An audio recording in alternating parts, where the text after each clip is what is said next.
is needed to save lives and to protect livelihoods. Absolutely. Well, Mr. Speaker, I want to join my honourable friend in paying tribute to the staff at Stoke Mandeville, but to all the staff in our fantastic NHS for the way they're coping at this extremely difficult time. And he can certainly take it that we're not only, of course, we've not only put another £5 billion into the NHS last week, as he heard from my right honourable friend, but we will certainly do whatever it takes and provide whatever funding is necessary to help our NHS through this crisis, and indeed to support the whole country with government guaranteed loans, as you will have heard yesterday. Jeremy Corbyn. Thank you, Mr. Speaker. I want to thank you for the statement you just made and for the very responsible approach MPs have taken to today's question time by sitting a suitable distance apart to avoid cross-fertilisation of this horrible disease. I also want to join the Prime Minister in paying tribute to Lance Corporal Brodie Gillen, who was killed in Iraq last week. Our thoughts are with her family and her friends. Today, Mr. Speaker, people are mourning the loss of loved ones. Many more will be suffering from the effects of coronavirus, including those already losing work or losing their jobs and worried about whether they can keep a roof over their head.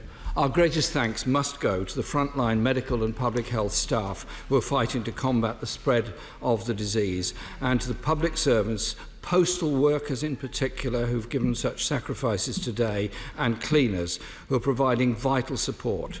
We must also thank those working around the clock to make sure our shops and warehouses are stocked with the essential food supplies that everybody needs. We on these benches will do our duty to hold the government to account. Together we need to ensure that the most effective action is taken to protect people, and it's in that spirit that I ask questions of the Prime Minister today. Every member of the public will make sacrifices in the effort to stop the spread of coronavirus, but those on low pay, self-employed workers and small business owners are understandably worried. Sue wrote to me this week. Her family is in isolation and says the current £94.25 per week statutory sick pay is not enough to pay for the food shopping. Can the Prime Minister do what the Chancellor repeatedly refused to do yesterday and pledge to increase statutory sick pay to European levels? Prime Minister. Well, I want to thank the right honourable gentleman for the way in which the opposition has been approaching this issue generally, and for the cooperation that has so far taken place between our front benches in this matter, because it is, as he rightly says, this is a national emergency, and we're asking the public to do things, to take actions in a way that is really unprecedented for a government in peacetime, and perhaps even unprecedented in the last century. So, to come to his question, it is only right that when we are asking people to take action to isolate themselves if they have the disease or a member of their household has a disease, if we're asking the public to take steps which jeopardise businesses, cause people to risk losing their jobs, it is absolutely right that whatever their circumstances, we should ensure that workers get the support that they need. So in addition to the package of business support that my right honourable friend, the Chancellor, outlined yesterday, we will be working with the unions, working with colleagues across the House. We will be bringing forward further measures to support workers of all kinds throughout this crisis. Jeremy Corbyn. The UK sick pay levels lag far behind those of European counterparts. The Scandinavian countries are giving many of them 100% of wages during this crisis. And I hope that when the Prime Minister brings forward proposals on this, they do reflect the reality of people's lives. You cannot feed a family on 90-odd quid a week. And those people, therefore, are putting everybody at risk because they have to go out to work in order to put food on the table. And to claim statutory sick pay, workers need to prove they earn a minimum of £118 per week. So I hope when the Prime Minister brings forward proposals, he will give confidence to the millions of people who work on low-income jobs, are in insecure work or self-employed, and commit to extending a very much enhanced statutory sick pay to all workers. Yes. Well, Mr. Speaker, as I've told the House before, of course we will ensure that nobody is penalised for doing the right thing and protecting not just themselves but also other members of society, and of course making sure that our NHS is able to cope. And clearly statutory sick pay will typically be supplemented by other benefits, but we will ensure, and I just repeat what I said to the right honourable gentleman, we will ensure, since the state is after all making these demands of the public and of business, it is only right that throughout this period we should be doing whatever it takes to support the workers of this country throughout this crisis. Jeremy Corbyn. What it takes is a recognition of the social injustice and inequalities that exist in this country. And I hope that when the Prime Minister makes the proposals on statutory sick pay levels, that will be recognised. A quarter of the people that are most crucial to support us in this crisis, social care staff, and almost half of home care workers are on 0 hours contracts, so therefore automatically not entitled to sick pay. By not extending statutory sick pay to all workers, the government is forcing social care staff, and they're the people that could unwittingly be transmitting the disease amongst the most vulnerable in our community, to choose between health and their own hardship. Yesterday, the Chancellor, unfortunately, offered nothing to the 20 million people living in rented homes, including 3 million households with children. They're worried sick that they can't pay their rent if they get ill, lose pay, or feel they need to self-isolate. It is in the interest of public health, of the health of all of us, that people don't feel forced to go to work in order to avoid eviction when they know themselves they may be spreading this terrible disease. So will the Prime Minister now confirm that the government's emergency legislation will protect private renters from eviction? Well, Mr. Speaker, I can indeed confirm that. I mean, he's making a series of very powerful points, and I can indeed confirm that we will be bringing forward legislation to protect private renters from eviction. That is one thing we'll do, but it is also important as we legislate that we do not simply pass on the problem. So we'll also be taking steps to protect other actors in the economy. Yeah. Prime Minister, Jeremy Corbyn. Seeing the details of that, because all of us represent private sector tenants in our constituencies, and we know the stress they're going through now. They need something said urgently about this, and so I hope the government will say something as soon as possible. Today would be appropriate. NHS staff and those working in the care sector are, Mr. Speaker, on the front line of caring for patients suffering from coronavirus. However, sadly, those workers have no idea if they're actually transmitting the virus themselves. They may not be obviously suffering from it, but they could still be transmitting it. And if they're ill or not, and when they return to work on the front line, what effect it will have. So can the Prime Minister please explain why the government isn't prioritising the testing of all healthcare staff, both those in the NHS and those doing such a vital job in the care sector? Well, Mr. Speaker, in point of fact, we are prioritising testing of NHS staff for the obvious reason that we want them to be able to look after everybody else with confidence that they're not transmitting the disease. And this country is actually far ahead of many other comparable countries in testing huge numbers of people. We're increasing our tests from 5,000 to 10,000 a day. And it may be of interest to the House to know that we are getting much closer, Mr. Speaker, to having a generally available test which will determine whether or not you have had the disease, and that will truly be of huge benefit to this country in tackling the outbreak. Jeremy Corbyn. The World Health Organization said test, test, test. And we should be testing, I believe, on an industrial scale. When I met the Prime Minister on Monday evening, he assured me that there were 10,000 tests per day going on. That's better than none, obviously, but it is nowhere near even the number of people working in the NHS and the care sector. It is a massive undertaking, and I wish there was a greater sense of urgency from the government in getting this testing available for all staff. NHS staff are obviously on the front line, and many are scared because the guidance that has been changed to say they do not need to wear full protective equipment when caring for patients. A senior doctor has said, and I quote, "The rest of the world is providing staff with full protective gear and we're restricting it." And this is a doctor saying, "I'm scared." We shouldn't be scaring doctors and nurses. Is there a policy for them to have full protective equipment or not? Because I believe it should be the case. Thank you, Mr. Speaker. We're just quickly on testing, just to reassure him, we're moving up to 25,000 a day. And on PPE equipment for NHS staff, he's absolutely right to raise this, and this is of huge concern, obviously, to everyone, that our NHS staff should feel that they're able to interact with patients with perfect security and protection. So there is a massive effort going on, comparable to the effort to build enough ventilators to ensure that we have adequate supplies of PPE equipment, not just now, but throughout the outbreak. Jeremy Corbyn. Mr. Speaker, generations to come will look back on this moment and they will judge us on the actions that we take now. Our response must be bold and it must be decisive. The market cannot deliver what is needed.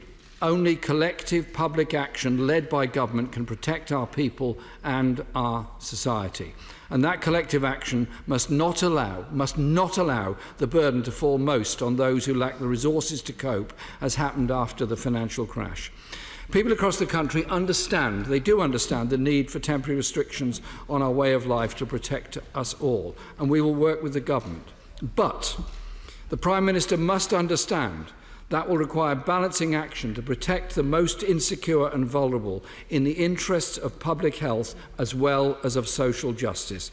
The health of us all depends on the health of the most vulnerable. So I ask the Prime Minister, will he step up now and not tomorrow and give support to those vulnerable people who live on the margins of our society, are vulnerable themselves and make us all vulnerable, and give them the support and the assurance that they desperately are searching for today? Indeed, I can, Mr. Speaker, and that's why we've announced another 500 million to go straight into councils to help them immediately with the needs of the poorest and most vulnerable. That's why we've announced immediate cash injections into business to help them through unquestionably a very, very difficult time. That's why we will be bringing forward further measures to ensure that every worker receive support throughout this difficult period. Because no doubt, Mr. Speaker, we are asking, he's right to draw attention to the unprecedented nature of this crisis. We are asking the public to do quite extraordinary things. And we're asking business to shoulder quite extraordinary burdens. But the more effectively we can work together to comply with the very best scientific advice, which is what has actuated this government throughout the crisis, which is what has guided this government throughout the crisis, the better our chances of relieving the burden on the NHS, the more lives we will save, the more suffering we will avoid, and the quicker we will get through it. And be in no doubt that this is, and the Right Honourable Gentleman is absolutely right, this is an enormous challenge for this country. But I think the people of this country understand what they need to do to beat it. And they also, I think, understand that we will beat it and that we will beat it together. Brendan Clark-Smith. Thank you, Mr. Speaker. In November, the Prime Minister and the Secretary of State for Health and Social Care came to visit us at Bassett Law Hospital in Worksop to see the excellent work done by our local NHS. and we were delighted to hear of a £14.9 million investment in upgrading our accident and emergency department. Would the Prime Minister please update us on the progress of this, and would he and the Secretary of State accept an invitation to see the work once it is completed?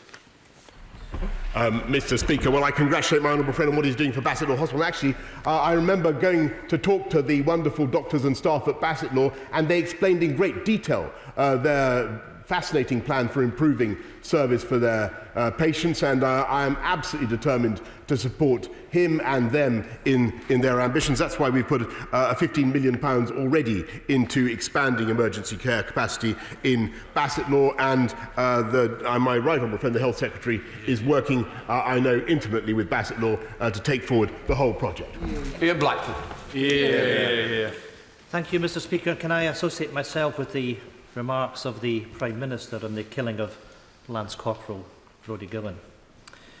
Mr. Speaker, this is an unprecedented emergency, and it requires an unprecedented response. I welcome the fact that parties across this House and governments across these islands have worked together as we attempt to protect all our peoples. It is the right approach, and it is the very least the public expect and deserve from us. Yesterday, the Chancellor announced a £330 billion financial package for business. Today, the UK government needs to announce a financial package for people. Members from 6 parties across this House have now expressed support for a temporary universal basic income to help everyone, especially freelancers, renters and the self-employed. Using the current tax system, will the Prime Minister stand up today and give a commitment to provide people with the security of a universal basic income? Well, Mr. Speaker, first of all, I want to thank the right honourable gentleman for the spirit in which he's spoken, and indeed there is a huge amount of collaboration going across all 4 nations of this country, as you can imagine, Mr. Speaker, and we are in lockstep. What I would just say on his appeal for a basic income: do not underestimate, Mr. Speaker, the value to people of the measures that we've already announced that will support business and keep jobs going, make sure that those businesses continue in existence. That must be the first step. But then, as I've said repeatedly now to the Right Honourable Leader of the Opposition, it is also, he's quite right, it is also important that throughout this crisis we take steps to support workers, and the suggestion that he makes is, of course, one of many such suggestions. Ian Blackford. Can I thank the Prime Minister for his answer? And there's a willingness from all of us to work together as we go through this crisis. But, Mr. Speaker, thousands of people are already losing their jobs. It's happening today. Millions will face the same threat. They need reassurance and support, and they need it today. They need an income guarantee. Prime Minister, we must not repeat history. People are worried about their bills. They are worried about keeping a roof over their head. In the last financial crisis, the banks were bailed out, but ordinary people were not. Prime Minister, you have it within your power to protect people's incomes and provide them with peace of mind. At this time, an emergency universal income scheme would do just that.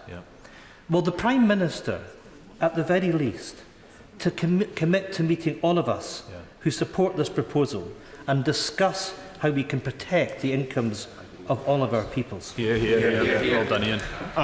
Yes, indeed, Mr. Speaker. I can make that commitment, and indeed I said as much in my earlier answer to the right honourable gentleman. I think it is very important as we go forward that we try and enlist a consensus in this House about how to support people throughout the crisis. And I agree profoundly with what he said about not repeating history. It is very important that as we ask the public to do the right thing for themselves and for everybody else, that no one, whatever their income, should be penalised for doing the right thing. And we will make sure that that is the case. In Hines.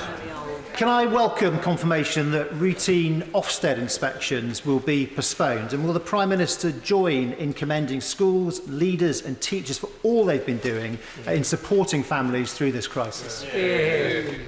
Mr. Speaker, I want to pay a particular tribute, not just, of course, to our amazing NHS, but also to our teachers and everybody who works in our schools for everything that they have done to keep our schools going throughout this difficult crisis so far. And, of course, we will do everything we can to remove burdens on schools, and Ofsted is one in particular that we can address, and the House should expect further decisions to be taken imminently on schools and how to make sure that we square the circle, both of making sure that we stop the spread of the disease, but also of making sure that we relieve as much as we can pressure on our NHS. To Rasoon Alan Khan. Thank you very much, Mr. Speaker. My NHS colleagues on the front line are already stressed with the pressure that they face. Last night, I visited my father in a care home and am acutely aware that I may have fed him for the very last time. We are in unprecedented times. I would like to know, where was the forward planning for PPE for our NHS and care staff? Where is the testing for medics? Why are we waiting so long for mass testing? And why are social distancing measures merely just suggestions? Prime Minister, it is right that we have all put party loyalty aside to work together during this time of national crisis. But we must scale up the response. Without good leadership, people in this country will start to panic. There must be no more time for delay. The time to act is now. Well, Mr. Speaker, I completely agree with what the honourable lady says, and I thank her for all the work that she does in the health service. And I can certainly tell her that we have stockpiles of PPE equipment, and we are proceeding. And it's very, very important for the House to understand this. We are proceeding in accordance with the best scientific advice, and it is the timeliness of those measures that is absolutely vital in combating the spread of the epidemic. And indeed, that is how you save lives. And I'm delighted that the UK's approach has been commended not just by Neil Ferguson of Imperial College today, but also by Dr. David Nabarro of the World Health Organization. Edward Timpson. Very much, Mr. Speaker. The weeks and months ahead will test us all and stretch society to its limits. None more so than the National Health Service, which is working day and night to care for the sick and save lives. But together, Mr. Speaker, we will get through this. So will my right honourable friend update the House on his efforts to bring together a coalition of manufacturers to supply the NHS with the ventilators and other essential medical equipment it needs to treat the most adversely affected patients during this pandemic? Mr. Speaker, as the House will know, there is already a coalition of British manufacturers who are now working together at speed to supply the ventilators that we need. We already have 8,000. We're moving rapidly upwards, and I will keep the House informed on developments. Chris Bryant, closed question. Number 8, Mr. Speaker. I thank the right honourable gentleman for his invitation, and I'm happy to consider his invitation to run, and we'll take it up. Well, what I really hope is that the Prime Minister will look at the whole of the coronavirus crisis through the eyes of the Rhondda, because we have a large number of sole traders, chippies, electricians and plumbers. We've got a lot of people in very insecure employment. We've got lots of people who are elderly and people who are on very low incomes and have next to no savings. Many people have already been laid off this week and are worried that they're going to be laid off in the next fortnight. So we really do need the Prime Minister to address these matters. And if I'm honest, I don't want to be partisan, but it does feel as if we're a bit of an afterthought. So I really, really beg the Prime Minister to look through the eyes of the Rhondda, because I think he would then double sick pay so that it's a sensible figure. I think he would introduce something like a summer version of the winter fuel allowance so that the elderly get some help. I think he would probably introduce some kind of VAT holiday for sole traders. I know he hopes, and we all hope, that the whole of the country will bounce back quickly after this. But I say to him, after the floods and the poverty that we have historically suffered in the Rhondda, communities like mine will find it phenomenally difficult to bounce back if he doesn't take this kind of action now. Well, Mr. Speaker, the honourable gentleman speaks powerfully and passionately, and in my view, wholly rightly for the people of the Rhondda. And I can tell you that our thoughts in this government are with the people of this entire country in helping everyone to get through this virus. And we will do, as I say, whatever it takes, both to support business, and as I said in my earlier answer to the Right Honourable Gentleman Leader of the Opposition, also to support individuals and families. And I welcome the suggestion, the agreement of the Right Honourable Gentleman, the Leader of the Scottish National Party, that we should do this on a cross-party basis. Mr. Buchan. Thank you, Mr. Speaker. As the Member of Parliament for Grenfell Tower, I would like to thank my right honourable friend for the additional £1 billion in the budget for cladding remediation. Moving on to today's events, can my right honourable friend assure me that his government will do absolutely everything to support the economy, businesses large and small, the self-employed, individuals, including those on low income, because now is not the time to be squeamish about public sector debt. Mr. Speaker, I can certainly give my honourable friend that reassurance. Thank you, Mr. Speaker. I welcome the measures, but yesterday's statement offered nothing for the self-employed.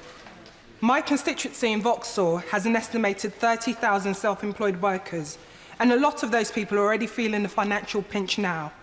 And they can't wait for days for the government to announce something. So will the Prime Minister today announce a guarantee of measures that will fully compensate all self-employed workers in this crisis? Mr. Speaker, I repeat the answer I've given several times to several of her colleagues. We will do whatever it takes to ensure that all workers are protected throughout this crisis. Stephen Hammond. Thank you, Mr. Speaker. I'd like to, like so many colleagues, extend my thanks to the NHS and all the frontline staff, but also offer my thanks to him, the Chancellor and the Health Secretary for their leadership in this crisis. I think it's warmly welcomed by many in my constituency. The news from the major food retailers this morning was welcome, but many over 70s, vulnerable and self-isolating will be concerned that they will still have problems about access to food and to medicines throughout this period. Could he confirm what the government is doing to ensure that all retailers and pharmacists are going to prioritise these groups throughout the whole of this virus crisis? Mr. Speaker, we're extending the hours in which deliveries can be made, and we're talking right now with the Pharmaceutical Services Negotiating Committee about ensuring that pharmaceutical goods get at the right time to the customers who need them. Neil Hanvey. Thank you, Mr. Speaker. In response to COVID-19, there are reports from across the globe of antiretroviral drugs being tested alone and in combination with varying degrees of reported success. In light of this, can the Prime Minister advise the House what resources are being made for drug security, development and clinical trials in the UK, what efforts are being made by him for the UK to work in concert internationally, and does he agree with me that the prize on this occasion must be the victory and not patents and profits? I endorse completely the sentiment that he has just expressed, Mr. Speaker, about the need to do this collectively. The government's announced a £46 million package of investment in finding a vaccine. A huge amount of work, as I've just said, is going into investing in test kits, and those are changing the whole time and improving the whole time. And we are doing this. The House will be reassured to know that this is being done at an international level, working with our EU partners, working with the G7, the G20, the WHO, the IMF. Everybody is working together on the very issues that he addresses. Thank you, Mr. Speaker. As my right honourable friend has said, combating this virus will require a huge national effort. Supporting doctors and nurses in hospitals and community carers looking after the most elderly in their homes. Can the Prime Minister assure me and my constituents watching and listening in Warrington South that this government will do all it can to save lives, protect frontline NHS staff and keep the most vulnerable people in our society safe? Yes, Mr. Speaker, he identifies exactly the three priorities of this government. Stephen Farry. Thank you, Mr. Speaker. Defeating the coronavirus must be the top, indeed the only priority for the foreseeable future. There's already huge anxiety across the UK. Businesses are facing unprecedented challenge and uncertainty. So regardless of leave or remain, how quickly will the Prime Minister recognise the inevitable and seek at least a one-year extension to the Brexit implementation process? Mr. Speaker, our priority is to deal with the coronavirus epidemic, and the other matter that he mentions has already, as he will know, been legislated for. Thank you, Mr. Speaker. Like other town centres across the UK, Burnley has been seeing the evolution of its high street by mixing retail with leisure, which plays a significant role in increasing footfall and supporting SMEs. With that in mind, can I thank the Prime Minister and my right honourable friend, the Chancellor, for the measure as announced in the budget and yesterday? And will he commit to doing whatever it takes to supporting our SMEs so once we get through this challenge, our high streets can buzz once again? Yes. Mr. Speaker, I can indeed confirm that is exactly why we have cut business rates, and that's why we're making very considerable sums available for small businesses, and indeed for very small businesses, precisely to protect the high street and the enterprise environment on which so many jobs depend. Cavan Jones. I'm sure the Prime Minister will agree with me that protecting our NHS staff at this crucial time is our maximum importance. This week in County Durham, at least one GP surgeon received surgical masks from the NHS with expiry dates of 2016 on the box. In other cases, boxes, labels have been stuck over the extending the expiry dates of those boxes. What assurance can the Prime Minister give, not only that they get the equipment they require, that it's actually effective once they get it? Mr. Speaker, to the best of my knowledge, all the equipment we're sending out is of the correct standard. I'd be happy to look at the case that he mentions, and as I said earlier to the House, we currently have stockpiles of PPE, but are making huge efforts to make sure we have enough for the outbreak ahead. Sarah Dines. The Chancellor yesterday unveiled a wide range of measures to tackle coronavirus. Does my right honourable friend agree with me that it's vital we do whatever we can to get through this as a country? Mr. Speaker, I wholly endorse what my honourable friend has said. We will do whatever it takes and we will beat it together. Apart from rent arrears, eviction from a private tenancy, a Section 21 no-fault eviction, is the biggest reason for homelessness. On Friday, I met a 77-year-old woman who'd lived in her home for 15 years. I met a couple caring for a sister with Down syndrome, both due for eviction today. Can I ask the Prime Minister to ask the courts to stop Section 21 evictions, to take the pressure off hard-pressed councils and these really worried families? Mr. Speaker, she is absolutely right to raise this, and that's why I said what I did to the right honourable gentleman, and we will indeed be bringing forward legislation to address the point that she raises. Bacon. Mr. Speaker, in my constituency of Orpington, we've enlisted the support of the voluntary sector providers to join the Council in providing support to the most vulnerable residents in combating the coronavirus. Can the Prime Minister confirm that local authorities like mine in Bromley, who are at the forefront of this, will be given clear guidance in respect to safeguarding and DBS checks for volunteers, as this will allow us to deploy more volunteers when and if the need arises? Yes, Mr. Speaker, he's absolutely right, and that's why we're speeding up the DBS checks so they can be done in 24 hours. And I want to thank and congratulate all the boroughs throughout this country for the way they are harnessing those volunteers. Thank you, Mr. Speaker. The Prime Minister talked about supporting families, so can I ask him to show his solidarity for those households headed up by a single breadwinner with dependent children? Today is Day of the Single Parent Family. It was initiated by Ronald Reagan in 1984. Can I ask him to join the Right Honourable Member for Romsey and Southampton North, she's my friend in this, on the steps of Old Palace Yard immediately after this PMQ, to show that old or young Rich or poor, big or small, all families matter. Well, I couldn't agree more powerfully with, more strongly with what the Honourable Lady has said. Whether I'll be able to join her, whichever venue she's identified, I'm not sure. I'll have to look at my diary. I think I have a date with you, Mr. Speaker. Dr. Andrew Morrison. Can I thank the Prime Minister and his team for the sure-footed way in which they are approaching this crisis? Yeah. Given what's unfolding in northern Italy and the very real prospect of our brilliant NHS staff being overwhelmed in a matter of weeks, what age and comorbidity criteria are being drafted that will govern access to intensive care and to ventilators? Well, Mr. Speaker, he raises a very important point, but this is one that is not unknown to the medical profession, and we will be relying on the clinical decisions of those medical professionals. Kevin Brennan. Thank you, Mr. Speaker. On the matter of whatever it takes more than three-word slogans. Yes. Is what I would say to the Prime Minister. And in this case, it actually takes a bit of war socialism. We need to get money into the pockets of the workers. Yes. Has he seen EDM 302, which I've proposed, about bringing in a temporary universal basic income to support workers and get money where it's actually needed? Exactly. I hear the Honourable Gentleman loud and clear, and he's echoing a point that was already made by the leader of the SNP, and of course that is one of the ideas that will certainly be considered. Theresa May.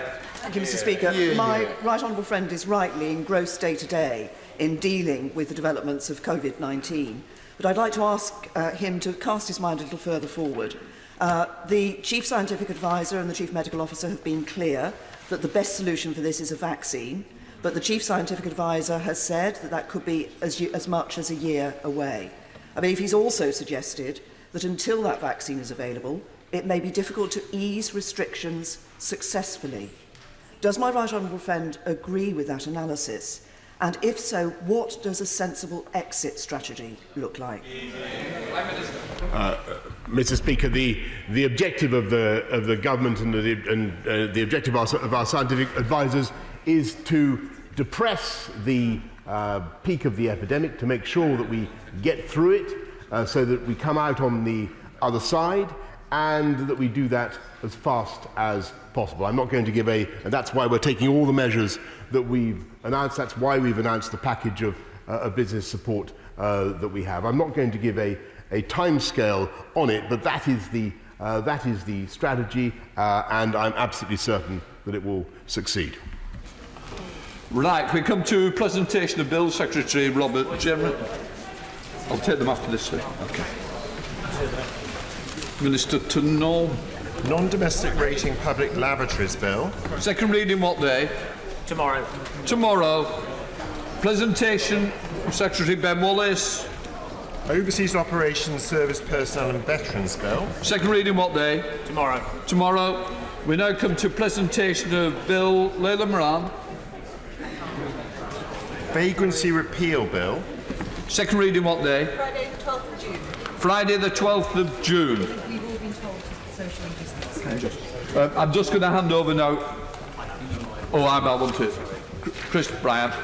Sorry, Mr. Speaker. We had several bills just presented there, but the one bill that we have not yet had presented is the one that the government has talked about extensively, which is the emergency legislation for coronavirus. Now, it is talked of that it will be published tomorrow, and we'll be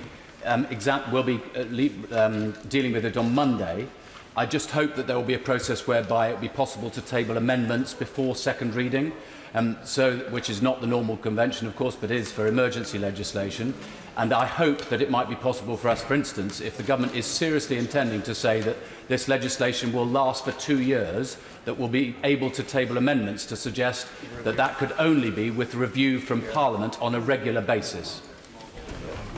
It is on the order paper, and I'm sure there will be time to table amendments, and that message will have been taken on board to ensure that that should be made available.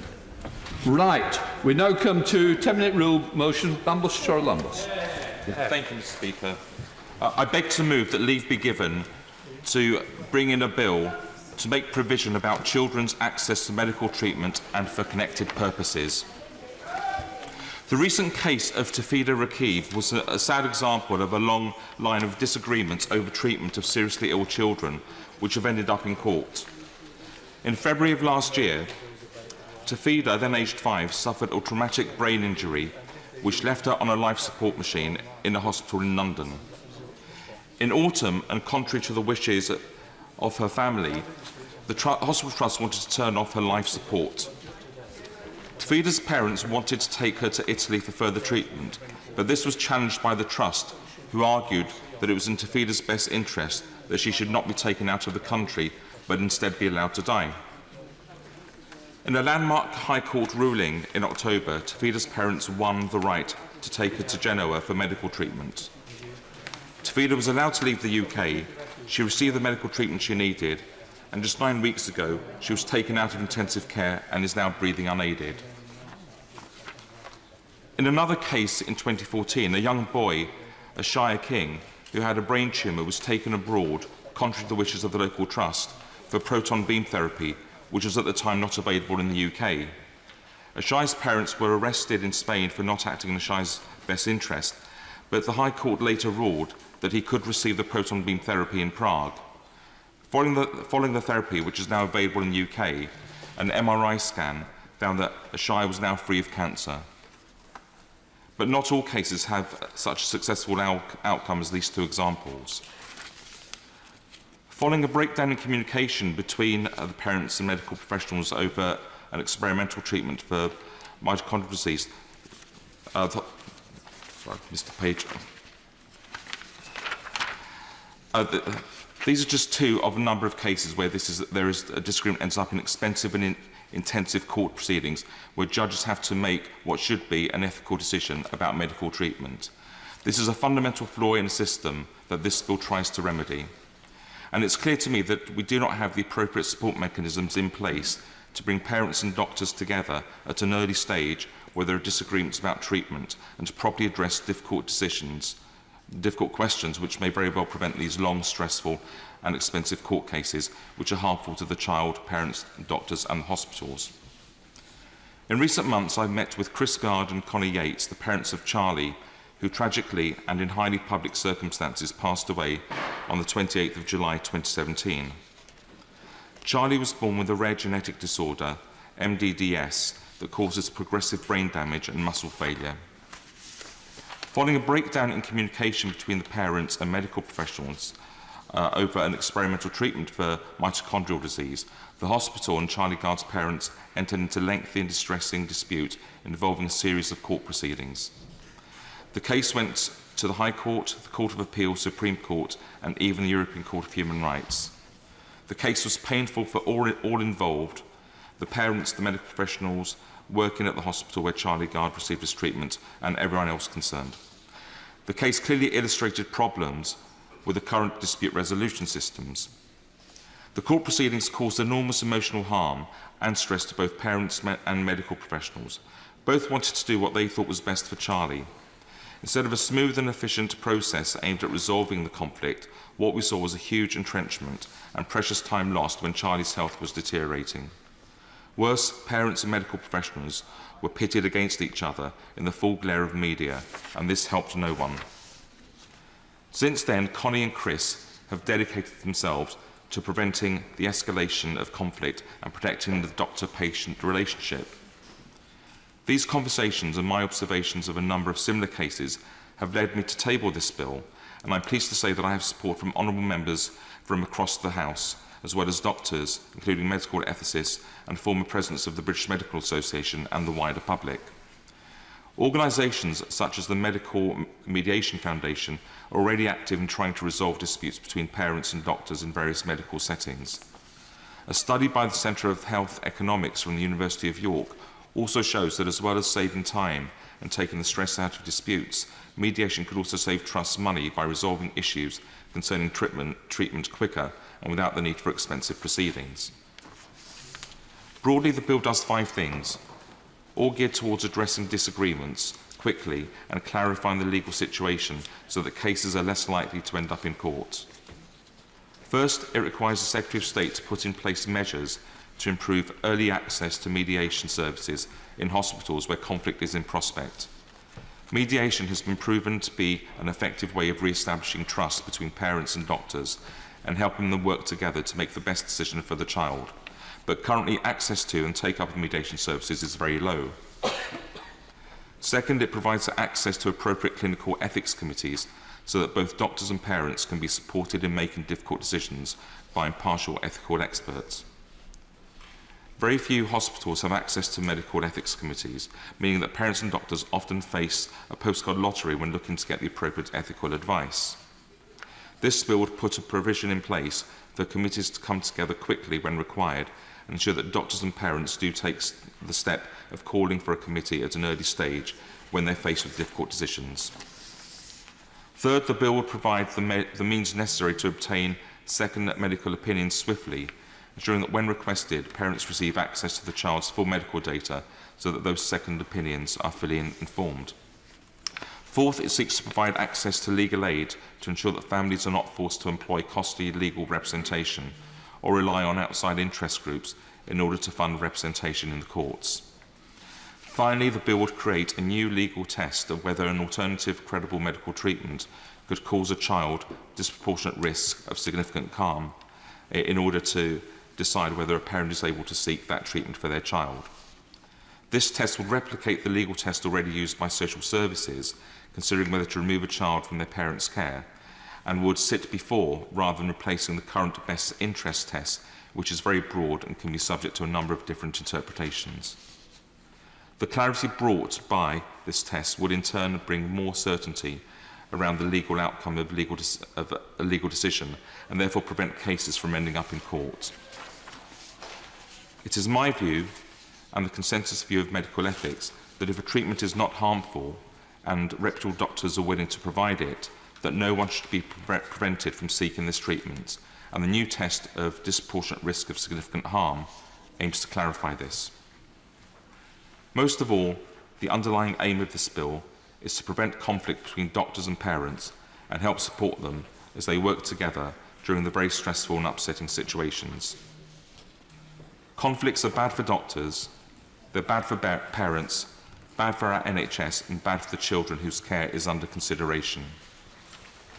The frequency of these cases and obvious distress it causes all parties have led me to believe that the legal system in this regard is in desperate need of reform.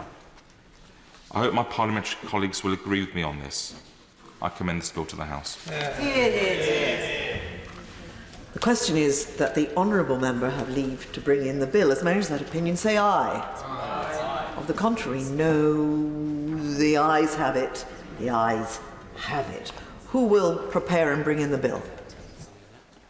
Seema Malhotra, Emma Hardy, Sir Roger Gale, Preet Kaur Gill, Ruth Cadbury, Brenda Sharma, Sir David Amos, Tim Loughton, Kerry McCarthy, Kate Holland, Tayo Owotemi, and myself. Mambos Sharalambo. Here.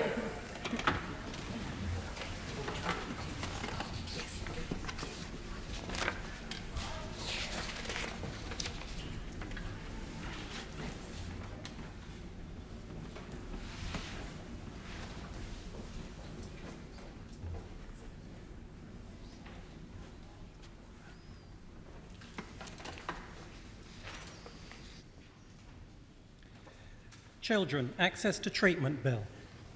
Second reading what day? Friday, the 27th of November. Friday, the 27th of November.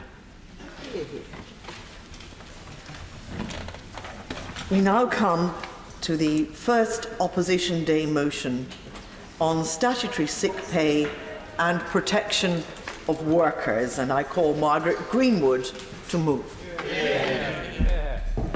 Thank you, Madam Deputy Speaker. This is an international crisis and one where countries need to learn from each other about what is working and what additional steps need to be taken. We also need to come together as a country to support each other as the severity of the crisis is becoming clearer. A Public Health England document estimates that the coronavirus epidemic in the UK will last until this time next year and could lead to almost 8 million people being hospitalised. The impact will be felt not just by those who become ill or have to self-isolate.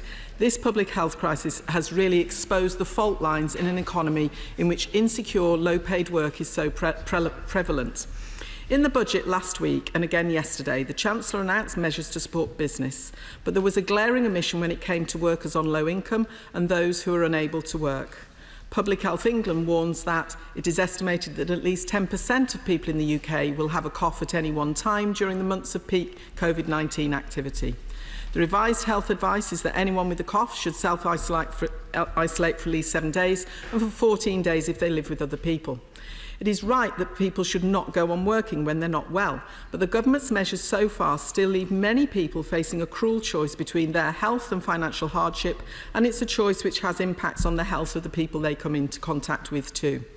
In response to the Leader of the Opposition questions, the Prime Minister said he would bring forward a package of measures relating to statutory sick pay. We really do need the details on that as a matter of urgency. On that point, I thank my honourable friend for giving way. To actually claim statutory sick pay, workers need to prove that they are earning a minimum of £118 per week. So does my honourable friend agree that rather than just regurgitating vacuous sound bites like whatever it takes, the government actually needs to bring the statutory sick pay levels to European levels from the current paltry £94.25 a week, which isn't enough to even feed one's family, and they need to extend it to all workers? My friend makes a couple of really important points about the levels of pay and about the people that are able to access it, and I'll be coming on to those things in my speech. So just under 7 million people are not eligible for statutory sick pay. So that's just under 2 million workers on low income who don't qualify because they earn less than the £118 a week on average. And then there are 5 million self-employed people who don't qualify either. Now, those on low pay are some of the people who will be hit hardest by the crisis. Many work in retail, hospitality and leisure, and we're also hearing of people being laid off in these sectors.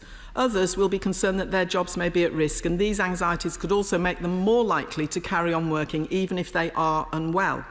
There are nearly 1 million people on zero-hour contracts. An analysis by the TUC found that the earnings of around a third of them do not meet the threshold for statutory sick pay, compared to 6% of permanent employees, and women figure highly in the numbers of on zero-hour contracts, and around 70% of the women who would benefit from the overall, around 70% of workers who would benefit from the removal of the threshold are women. A government consultation published last year highlighted that workers who do not earn enough to qualify for statutory sick pay may be working when unwell. It said that the government believed that there was a case to extend eligibility for statutory sick pay to people earning less than the threshold. So will the government now extend statutory sick pay to all workers, including those on low pay? Along with the just under 2 million whose earnings are too low to qualify, there are others on low income in the gig economy who are not eligible because they're classified as self-employed. These include care workers, cleaners and delivery drivers, the very people who we will be depending on to an even greater degree than usual over the coming weeks and months, as people have to self-isolate in greater numbers. My honourable friend, the member for Dulwich and West Norwood, has rightly highlighted in a letter to the government signed by 100 colleagues that while NHS England has issued guidance advising trusts to give full sick pay to staff who have to self-isolate because of the disease, care workers on zero-hour contracts will not be protected. Now, they make up a quarter of the social care workforce. Will the government ensure that they also qualify for full sick pay? In the case of delivery drivers, the GMB has worked with Hermes to agree on a fund to protect the income of drivers who fall sick who have to self-isolate.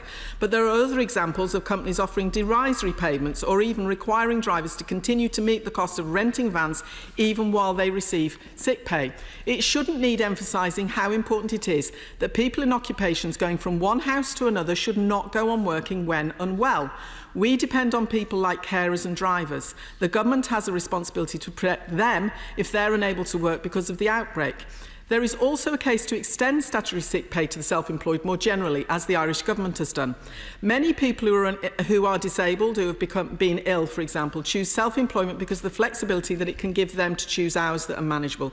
However, they also may be now more vulnerable to the virus. The level of statutory sick pay is far too low at only £94.25 a week, so that even those who do qualify for it are likely to struggle to keep on top of even basic household bills. Average weekly earnings are currently £512, meaning that the average worker who has to self-isolate for 14 days will see their income fall by over £850 during that time. I will give way. The Honourable Member for giving way, and I wonder if she's aware that research that the Institute for the Future of Work have undertaken absolutely backs up everything she's saying about putting that statutory floor into place so that people are able to economically contribute when it is right for them to do so, and that there is much more resilience within the general population, and they have more ability to work when they are fit to do so when that kind of measure is in place. The Honourable Lady makes a really excellent point, and I thank her for it. Many workers on low pay are unlikely to have savings to fall back on either. 48% of workers in a recent YouGov survey said they wouldn't be able to cover their rent or mortgage and other living expenses if they had to take 2 weeks off work at the current statutory sick pay rate. European Committee of Social Rights found in January of 2018 that statutory sick pay and social protections for the unemployed, sick and self-employed people in the UK were manifestly inadequate. A worker in the UK on the national minimum wage who has to self-isolate will receive less than a third what they would in Germany and less than half the level in Sweden or the Netherlands. The level of statutory sick pay is also set lower than the national living wage, which the government said in the budget it wants to increase. So will the government raise statutory sick pay to at least the level of the real living wage so that people are not pushed into poverty by doing the right thing? The government's approach has been to say people on low income who are not eligible for statutory sick pay can claim universal credit or new style ESA.